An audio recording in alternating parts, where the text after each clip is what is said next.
One hope today is that I can be a source of some inspiration. I'm going to address my remarks to anybody who's ever felt inferior or felt disadvantaged, felt screwed by life. This is a speech for the quad. Well, I was on television by the time I was 19 years old. And in 1986, I launched my own television show with a relentless determination to succeed. At first, I was nervous about the competition, and then I became my own competition, raising the bar every year, pushing myself as hard as I knew. Sound familiar to anybody here? Eventually, we did make it to the top, and we stayed there for 25 years. The Oprah Winfrey Show was #1 in our time slot for 21 years. And I have to tell you, I became pretty comfortable with that level of success. But a few years ago, I decided, as you will at some point, that it was time to recalculate, find new territory, break new ground. So I ended the show and launched OWN, the Oprah Winfrey Network. 1 year later, after launching OWN, nearly every media outlet had proclaimed that my new venture was a flop. Not just a flop, but a big, bold flop, they call it. I can still remember the day I opened up USA Today and read the headline, "Oprah not quite standing on her own." It really was, this time last year, the worst period in my professional life.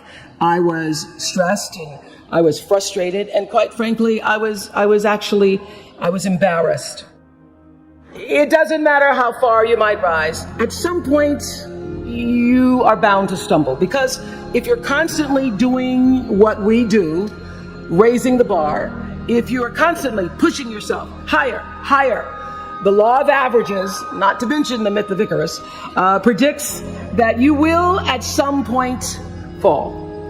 And when you do, I want you to know this, remember this, there is no such thing as failure. Failure is just life trying to move us in another direction. Now, when you're down there in a hole, it looks like failure.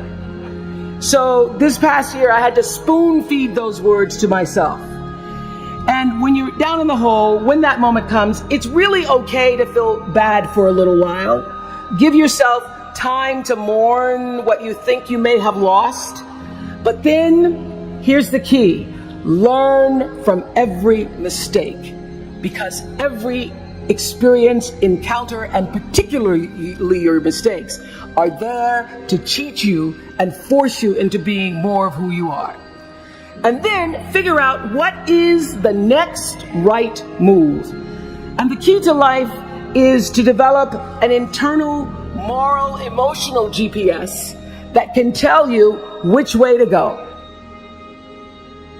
But the challenge of life, I have found, is to build a resume that doesn't simply tell a story about what you want to be, but it's a story about who you want to be. It's a resume that doesn't just tell a story about what you want to accomplish, but why. A story that's not just a collection of titles and positions, but a story that's really about your purpose. Because when you inevitably stumble and find yourself stuck in a hole, that is the story that will get you out. What is your true calling? What is your dharma? What is your purpose? For me, that discovery came in 1994 when I interviewed a little girl who had decided to collect pocket change in order to help other people in need. She raised $1,000 all by herself, and I thought, well, if that little 9-year-old girl with a bucket and a big heart could do that, I wonder what I could do. So I asked for our viewers to take up their own change collection, and in 1 month, just from pennies and nickels and dimes, we raised more than $3 million that we used to send one student from every state in the United States to college. And together we built 55 schools in 12 different countries and restored nearly 300 homes that were devastated by Hurricanes Rita and Katrina. So the Angel Network, I've been on the air for a long time, but it was the Angel Network that actually focused my internal GPS. It helped me to decide that I wasn't just going to be on TV every day, but that the goal of my shows, my interviews, my business, my philanthropy, all of it, whatever ventures I might pursue, would be to make clear that what unites us is ultimately far more redeeming and compelling than anything that separates me. Because what had become clear to me, and I want you to know, it isn't always clear in the beginning, because as I said, I've been on television since I was 19 years old. But around 94, I got really clear. So don't expect the clarity to come all at once, to know your purpose right away. But what became clear to me was that I was here on earth to use television and not be used by it. To use television to illuminate the transcendent power of our better angels. So this angel network, it didn't just change the lives of those who were helped, but the lives of those who also did the helping. It reminded us that no matter who we are, or what we look like, or what we may believe, it is both possible and, more importantly, it becomes powerful to come together in common purpose and common effort. In our political system and in the media, we often see the reflection of a country that is polarized, that is paralyzed, and is self-interested. And yet, I know you know the truth. We all know that we are better than the cynicism and the pessimism that is regurgitated throughout Washington and the 24-hour cable news cycle.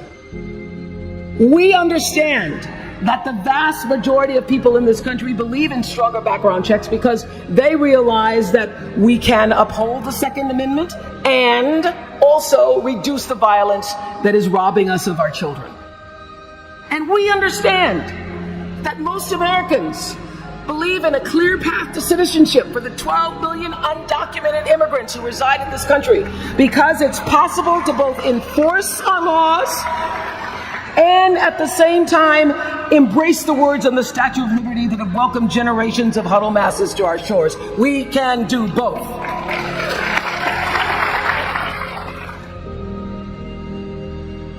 The point is, your generation is charged with this task of breaking through what the body politic has thus far made impervious to change. Each of you has been blessed with this enormous opportunity of attending this prestigious school. You now have a chance to better your life, the lives of your neighbors, and also the life of our country. When you do that, let me tell you what I know for sure. That's when your story gets really good. Maya Angelou always says, when you learn, teach. When you get, give. That, my friends, is what gives your story purpose and meaning. So you all have the power in your own way to develop your own angel network. And in doing so, your class will be armed with more tools of influence and empowerment than any other generation in history. I did it in an analog world. I was blessed with a platform that at its height reached nearly 20 million viewers a day. Now here in a world of Twitter and Facebook and YouTube and Tumblr, you can reach billions in just seconds. I know you all understand better than most that real progress requires an authentic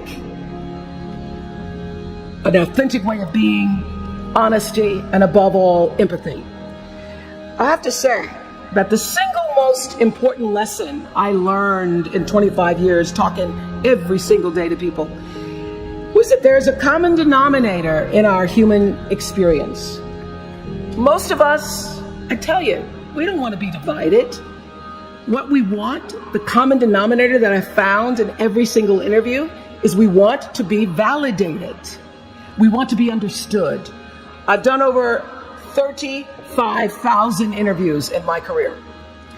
And as soon as that camera shuts off, everyone always turns to me and inevitably in their own way asks this question: was that okay?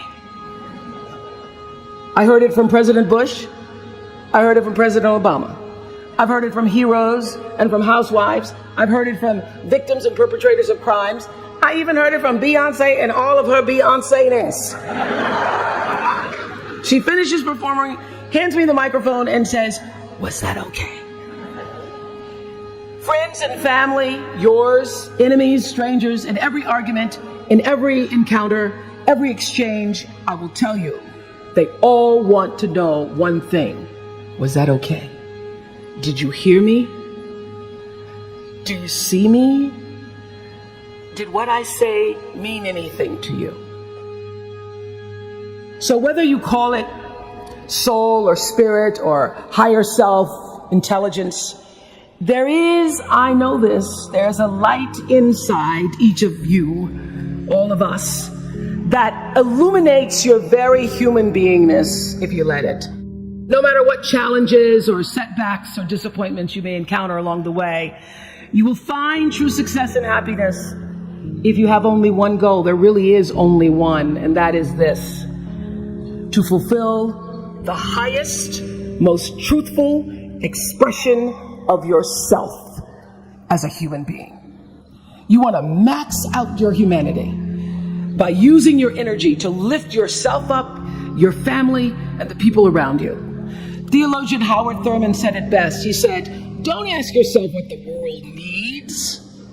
Ask yourself what makes you come alive, and then go do that. Because what the world needs is people who have come alive." From time to time, you may stumble, fall. You will for sure. Count on this. No doubt. You will have questions and you will have doubts about your path.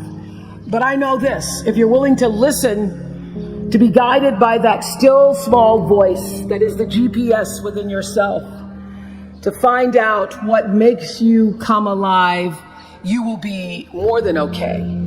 You will be happy, you will be successful, and you will make a difference in the world.